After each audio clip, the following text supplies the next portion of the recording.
America అధ్యక్షుడు Trump Bharat పై మరోసారి అక్కసు బెళగక్కారు. భారతదేశంలో లేదా మరెక్కడైనా తయారు చేసే ఐఫోన్లపై 25% సుంకం విధిస్తామని బెదిరించారు.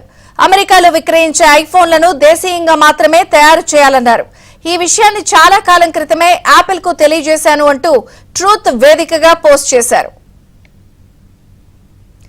మరొకసారి అమెరికా అధ్యక్షుడు ట్రంప్ భారతదేశంపై తన అక్కసుని వెళ్లగక్కారు. దేశీయంగా మాత్రమే ఐఫోన్ తయారీ చేయాలంటున్నారు ట్రంప్. వివరాలు ఢిల్లీ బ్యూరో చీఫ్ కృష్ణ అందిస్తారు. కృష్ణ, విజయచంద్రిక, అమెరికా అధ్యక్షుడు డొనాల్డ్ ట్రంప్ యాపిల్ కంపెనీకి మరోసారి గట్టి వార్నింగ్ ఇచ్చారు.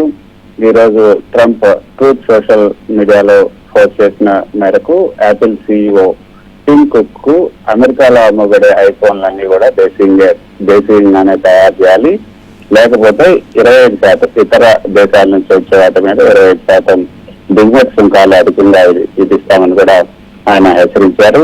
అయితే యాపిల్ కంపెనీ తన ఉత్పత్తులను చైనా నుంచి భారత్ కు తరలించేందుకు ఇప్పుడు ప్రయత్నాలు చేస్తోంది. పాకిస్తాన్ చెన్నై సమీపంలో $1.5 బిలియన్ పెట్టుబడితో డిస్ప్లే మాడ్యూల్ ప్లాంట్ నిర్మిస్తుంది. అలాగే యూపీలో HCL టెక్నాలజీస్ తో కలిసి $450 మిలియన్ విలువైనటువంటి సెమీ కండక్టర్ అసెంబ్లీ యూనిట్ ని కూడా స్థాపిస్తుంది. అయితే యాపిల్ 2025 చివరి నాటికి, ఈ ఏడాది చివరి నాటికి అమెరికాలో అమ్మబడే ఐఫోన్లలో 60% నుంచి 65% వరకు కూడా భారత్ లో తయారు చేయాలన్న లక్ష్యాన్ని కూడా పెట్టుకుంది. అయితే ఈ పరిణామాలు అమెరికా భారత్ మధ్య వాణిజ్య సంబంధాలపై కూడా ప్రభావం చూపే అవకాశం ఉంది. భారత్ అమెరికా నుండి దిగుమతులపై సుంకాలను తగ్గించేందుకు చర్చలు జరుగుతుంది. అయితే ట్రంప్ ప్రభుత్వం మాత్రం భారత్ ను టారిఫ్ కింగ్ గా పేర్కొంటుంది.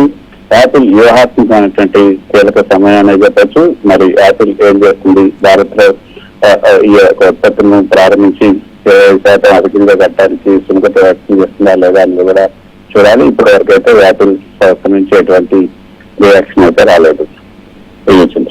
Thank you Krishna.